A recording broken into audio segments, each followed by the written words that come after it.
Welcome to the world's greatest celebrities podcast. It's great to be here. I always get a little extra excited when we get to delve into the lives of those true icons, those figures who've really left an unforgettable mark on the world. Absolutely. It's a chance to go beyond the surface and uncover the real person behind the legend. And today, well, we're diving deep into the life and legacy of a woman who epitomizes that, Audrey Hepburn. Oh, what a choice. She really was one of a kind. Now, when you hear the name Audrey Hepburn, what's the first thing that comes to mind? Elegance, grace, style.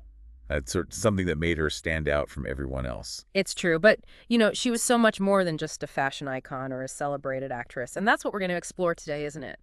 The journey that took her from her quite aristocratic beginnings to those really powerful wartime experiences, and then her incredible rise to fame and the deeply meaningful humanitarian work that really defined her later years. You hit the nail on the head. Mm. I think many people might be surprised by the depth and complexity of her story. I agree. So, to start our deep dive, let's rewind all the way back to the very beginning. Audrey Kathleen Rustin was born on May 4th, 1929 in Brussels, Belgium. Quite a mouthful, isn't it? It is quite a formal name. It's interesting, though, isn't it, how even with such a grand name, her family gave her a nickname, Adrientia. It adds a touch of warmth to her early life, don't you think? I think it does. It gives us a glimpse into that loving family dynamic. Now, speaking of family, her background was fascinatingly diverse, a real mix of cultures and influences. Her maternal grandfather was the governor of Dutch Guiana, and her mother, can you believe this, was a Dutch baroness. That's quite a pedigree. Imagine the kind of world that opens up to you as a child with that sort of heritage. And her father, while a British subject, also had this multifaceted European ancestry. So you've got this really cosmopolitan upbringing moving between Belgium, the UK, and the Netherlands. That kind of exposure to different languages, customs, perspectives from such a young age. You'd imagine it would instill a sense of adaptability, of being comfortable in different environments, which would serve her well throughout her life. Absolutely. It's easy to see how that early experience might have contributed to the sophisticated and worldly woman she became. Now, here's something that might raise a few eyebrows. In the mid-1930s, her parents were actually involved with the British Union of Fascists. Oh yes, that's a detail that often gets overlooked. But you have to remember, the political landscape at the time was incredibly complex, and people's understanding of those movements was vastly different from how we view them today. It's true. It certainly adds another dimension to their story and the context in which Audrey grew up.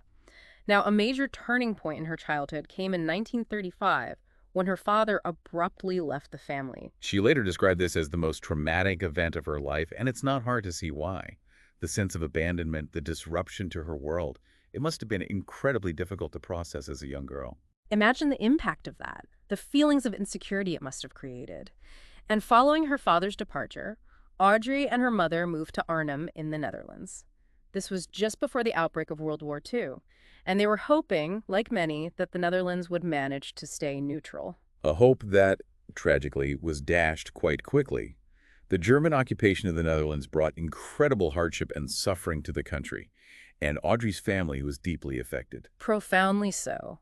Her uncle was executed, even though he wasn't actively involved in the resistance, and her half-brother was sent to a labor camp. These were horrific personal tragedies that left a lasting impact on her. And it seems that witnessing such atrocities caused a significant shift in her mother's worldview, who, before the war, had some sympathies towards Nazi ideology. The brutal reality of the occupation clearly made her reassess those beliefs. It's hard to imagine it not having that effect. Now, despite some early uncertainty surrounding her wartime experiences, there's clear evidence that Audrey herself actively supported the Dutch resistance, even though she was just a teenager at the time. Think about this. She participated in secret dance performances to raise money for the resistance, delivered illegal newspapers, even carried messages and food to down Allied flyers. These were acts of courage and defiance that put her at great risk. She was brave beyond her years, and at one point, her family even hid a British paratrooper in their home, putting themselves in immense danger.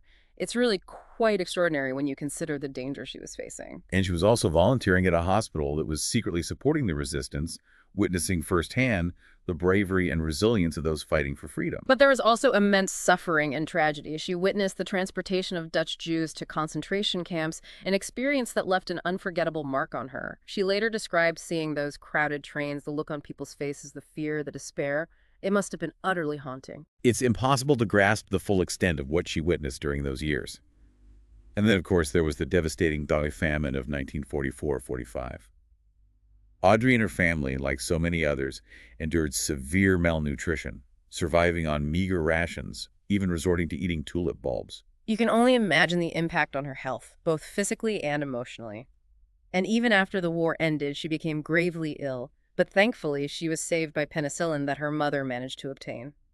It's a stark reminder of the desperate situation people faced and the sheer luck that often played a role in survival during those incredibly difficult times. Absolutely. It's clear that these wartime experiences profoundly shaped her worldview and instilled in her a deep sense of compassion and a desire to make a difference in the world. You see that reflected in her later humanitarian work, her unwavering dedication to helping those in need. And it's a wonderful segue into the next chapter of her life, her career. After the war, she moved to Amsterdam to continue her ballet training. But of course, her family's financial situation had drastically changed, and her mother had to work incredibly hard to support them. She took on jobs as a cook and a housekeeper, doing whatever it took to keep them afloat. It's a testament to their resilience and determination to rebuild their lives. Absolutely. And in 1948, Audrey landed her very first film role, a small part in a Dutch educational travel film called Dutch in 7 Lessons.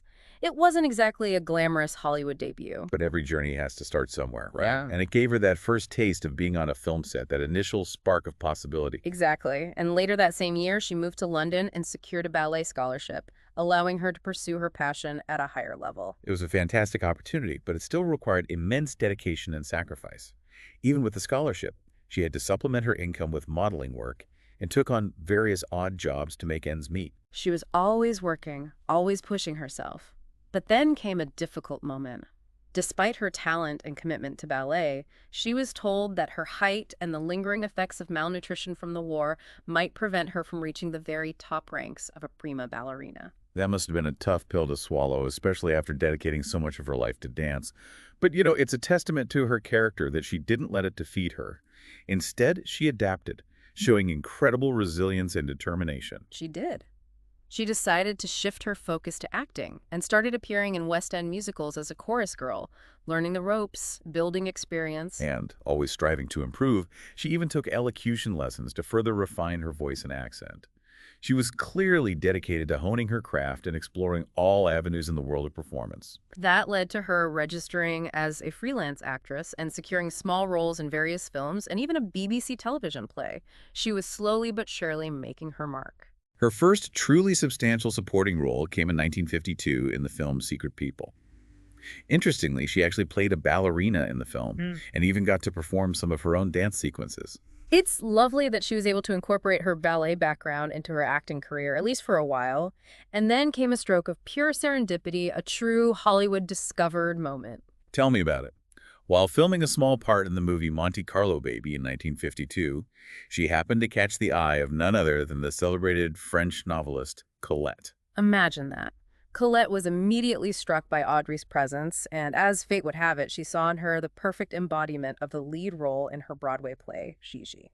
It was a bold move, casting someone with relatively little stage experience in such a prominent role. But Colette's instincts were spot on. They were. Audrey's performance in Gigi was a resounding success, both with audiences and critics, earning her a prestigious Theatre World Award.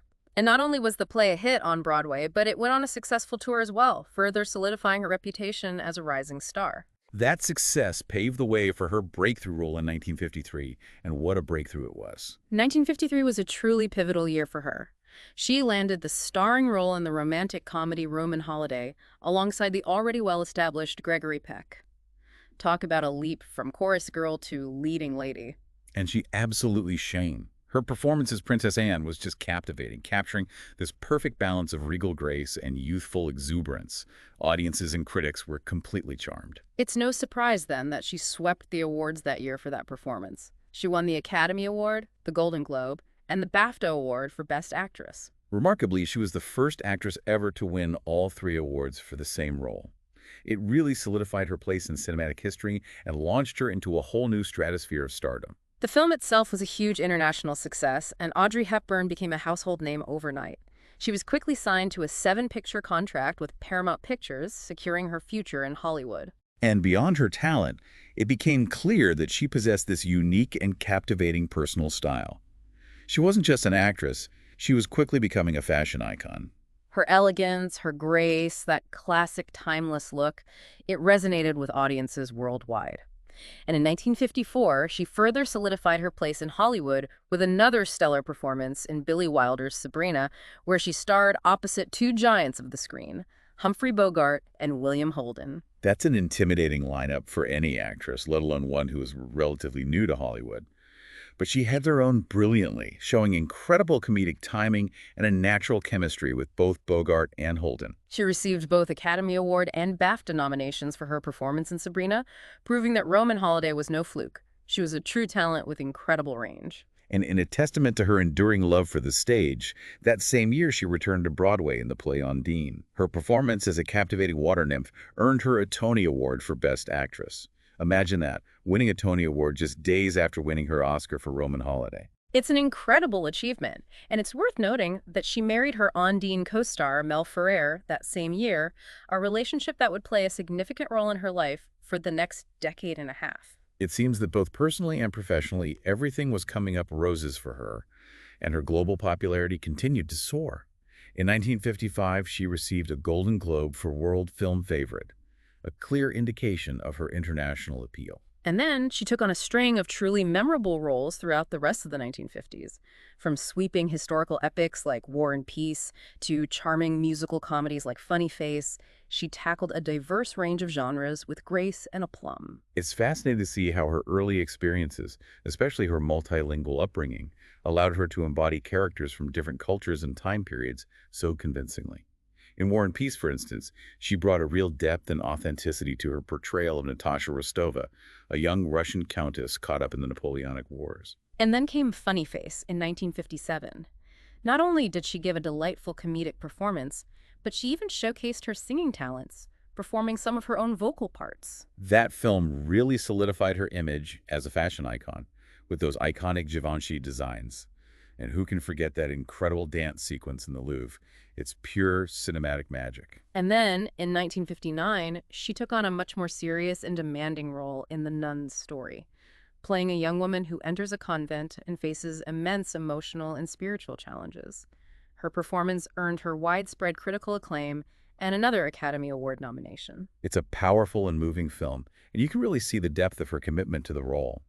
She reportedly spent a year researching and preparing for it, and that dedication truly shines through on screen. And after that intense and introspective role, she took on a couple of quite different projects. Green Mansions, a romantic adventure film set in the South American rainforest, and The Unforgiven, her only foray into the Western genre. It's wonderful to see her willingness to try different things, to step outside of her comfort zone and challenge herself as an actress. Absolutely. Now, as the 1960s dawned, she was already a bona fide movie star. And in 1961, she delivered what is arguably her most iconic performance, Holly Golightly in Breakfast at Tiffany's. Oh, that film is a true classic, and her portrayal of Holly Golightly, that stylish, eccentric New York socialite, is just unforgettable. It's a role that's still celebrated and imitated today. And that opening scene with Holly standing outside Tiffany's in that stunning little black dress is nothing short of legendary. It cemented her place in fashion history.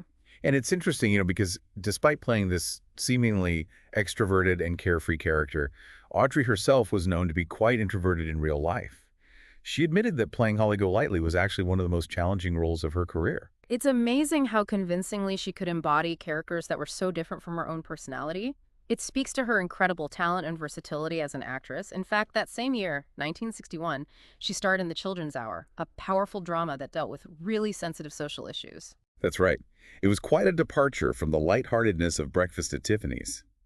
In The Children's Hour, she and Shirley MacLaine play teachers whose lives are turned upside down by a malicious rumor, leading to some really devastating consequences. It was a brave and challenging film for its time, and it showcased Audrey's ability to handle really complex and emotionally charged roles.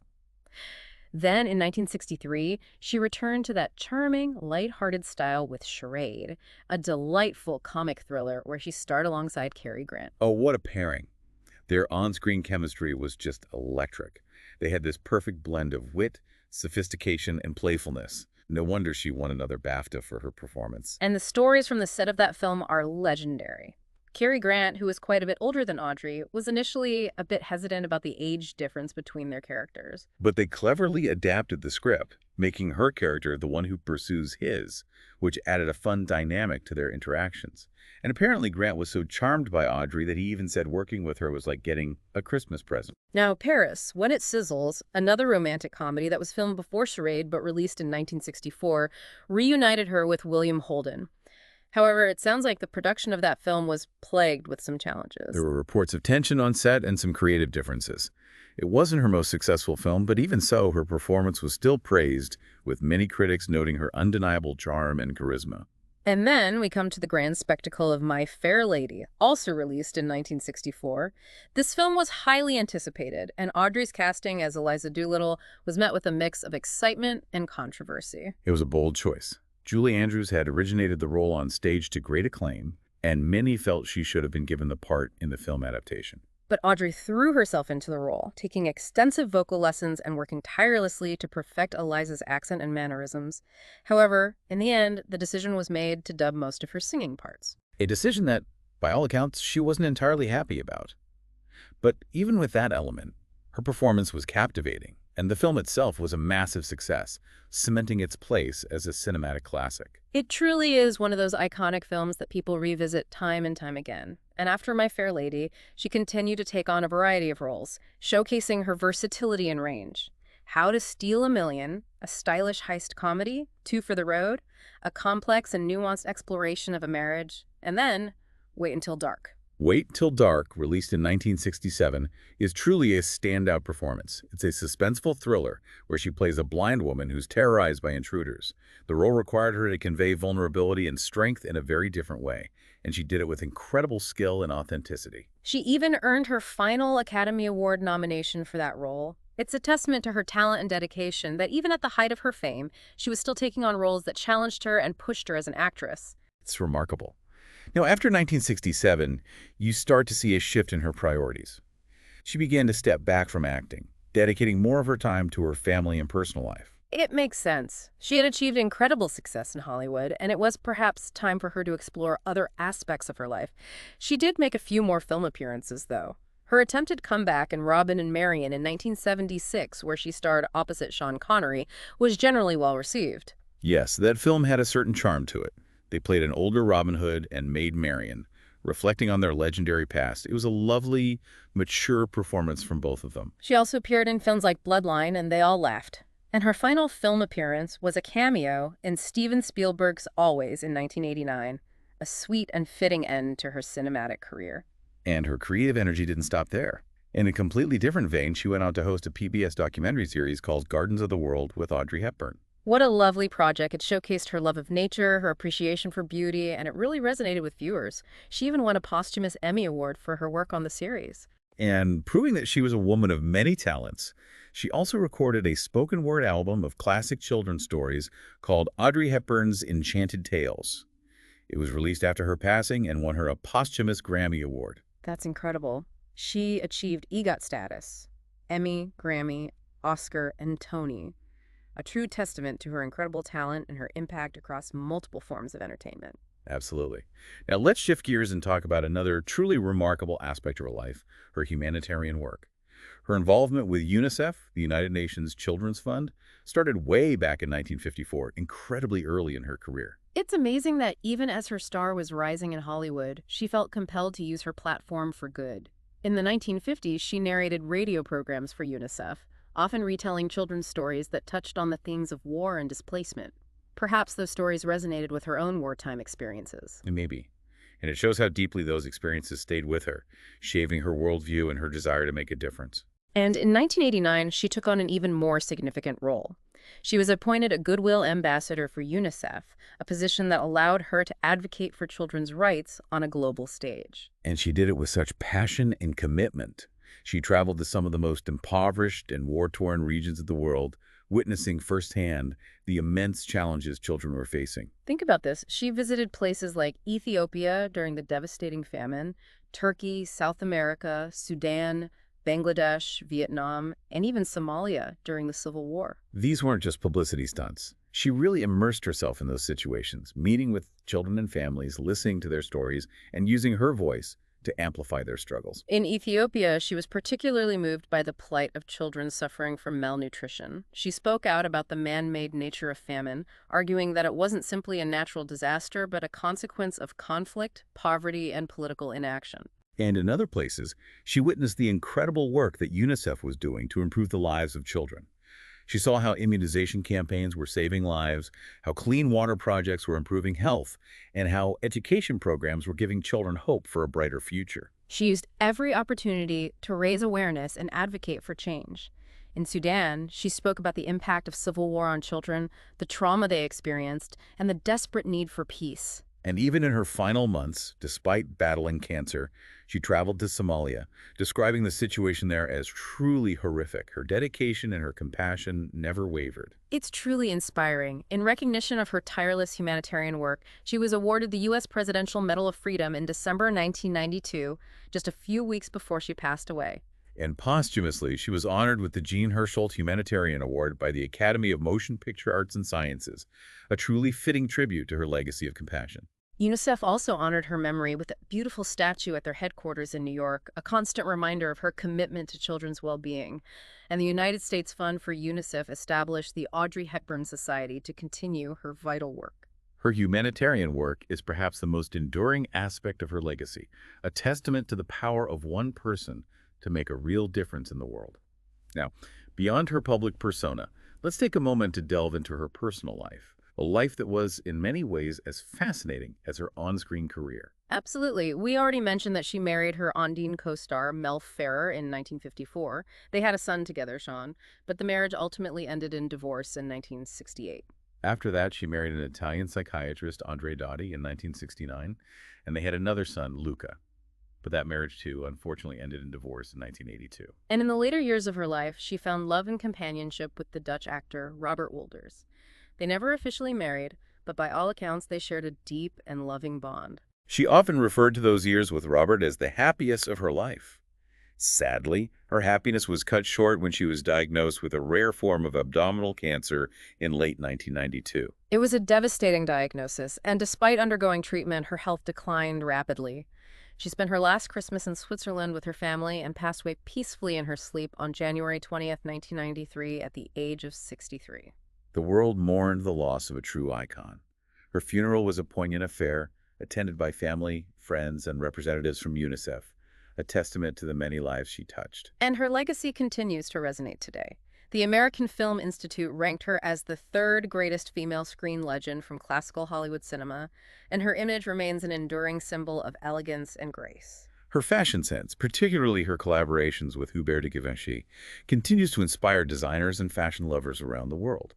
The little black dress, the tailored suits, the simple yet sophisticated accessories. It's a timeless look that never goes out of style. And it's not just fashion. She's been the subject of countless biographies, documentaries, and exhibitions, keeping her story alive for new generations. And of course, her humanitarian work continues through the Audrey Hepburn Children's Fund and the Audrey Hepburn Society. She was, without a doubt, a remarkable woman who lived an extraordinary life. Her journey offers us so much to reflect on. The importance of resilience in the face of adversity, the power of talent and hard work, and the enduring impact of compassion and kindness. So well said.